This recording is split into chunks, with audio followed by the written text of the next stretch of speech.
about to read is fairly well written.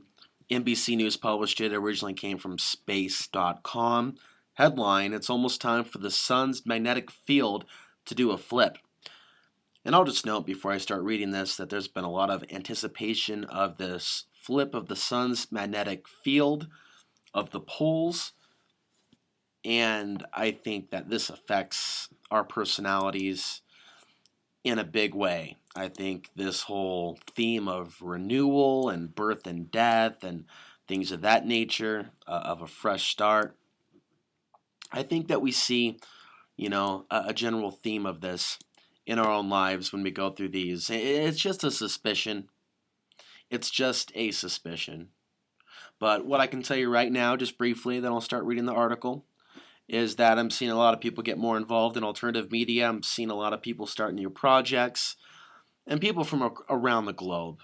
They're just this theme, and it seems like a lot of people in their own personal lives that they've gone through some sort of renewal, or they're going through it. Seems like it's been a year of reflection for a lot of people. 2013 has not been all doom and gloom and disaster. Life really is what you make of it and how you look at it. So I would look at this story about the sun's magnetic field changing in a outside-the-box kind of way. Think about how changes like this might be affecting human consciousness. So the article, which just came out, notes that the sun's polarity is getting closer to flipping. The sun's northern hemisphere polarity is already reversed, and the southern hemisphere should follow suit soon. Every 11 years or so, the two hemispheres of the sun reverse their polarity, creating a ripple effect that can be felt throughout the far reaches of the solar system. The sun is currently going through one of those flips in its cycle. Scientists working at Stanford University's Wilcox Solar Observatory, which has monitored the sun's magnetic field since 1975. Solar physicist at Stanford said in a video about the polarity reversal, quote, "The sun's poles are reversing, and this is a large-scale process that takes place over a few months, but it happens once every 11 years. What we're looking at is really a reversal of the whole heliosphere, everything from the sun out past the planets," end quote. The polarity reversal builds up over time. A sunspot spreads out, causing the sun's magnetic field to migrate from the equator of the star to one of the sun's poles. As this change occurs, the sun's magnetic field reduces to zero and then comes back with the opposite polarity. Of course, this is still quoting the same person. Todd Hoeksema, who is the solar physicist at Stanford. And he continues on, when that reverses, it affects us here on Earth because not only do we see more cosmic rays, but there is more activity on the sun. That activity comes in and it affects the Earth's magnetic field. And this is where I'm jumping in and I'm telling you, it affects humanity in a lot of different ways.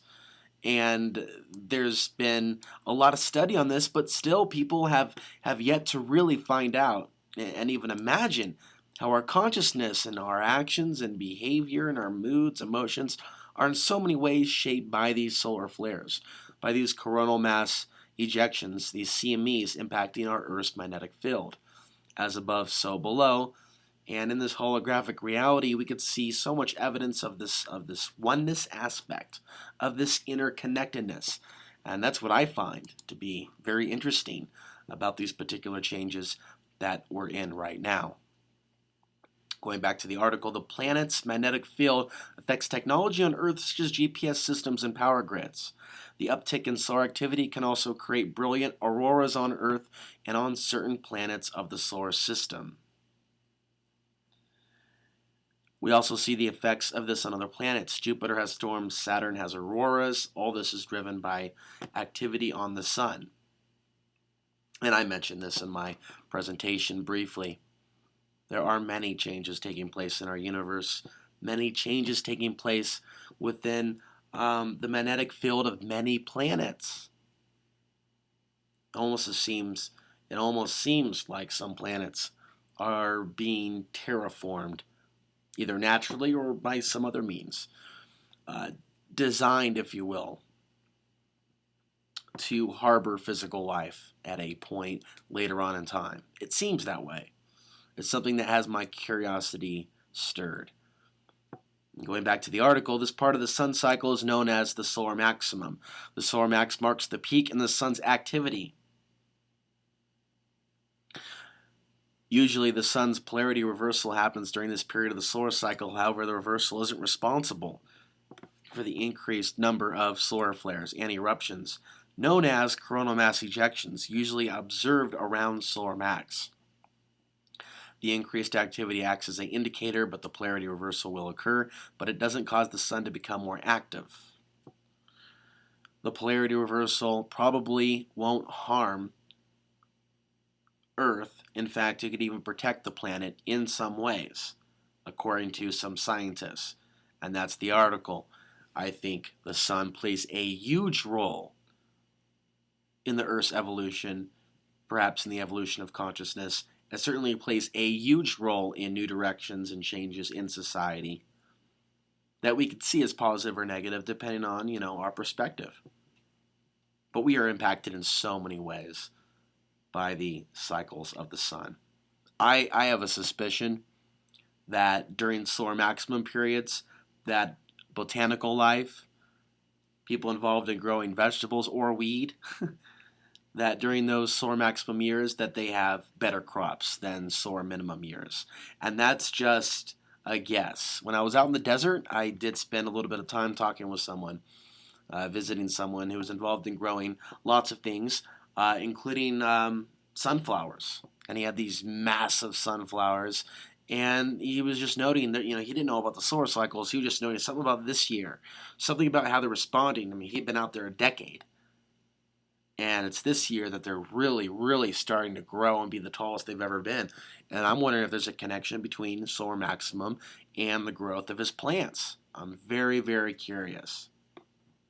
So this article that I mentioned, I have posted it on alexansary.tv. And so it appears that, again, this flip of the sun's magnetic field is something that occurs over a period of a few months and is not necessarily the cause of the increase in sunspots, according to that article. And it's still a mystery. The jury is still out on how we're affected during these particular times. But it's something that I've been chronicling and looking at. And so that is an update from me on that particular article. And I'm going to be covering more things in the future on this YouTube channel. Keep coming back. Subscribe. Tell others about it. There's a lot of outside-the-box headlines that I'm going to be reporting, reading, and sharing with you right here on this YouTube channel. Thanks for listening.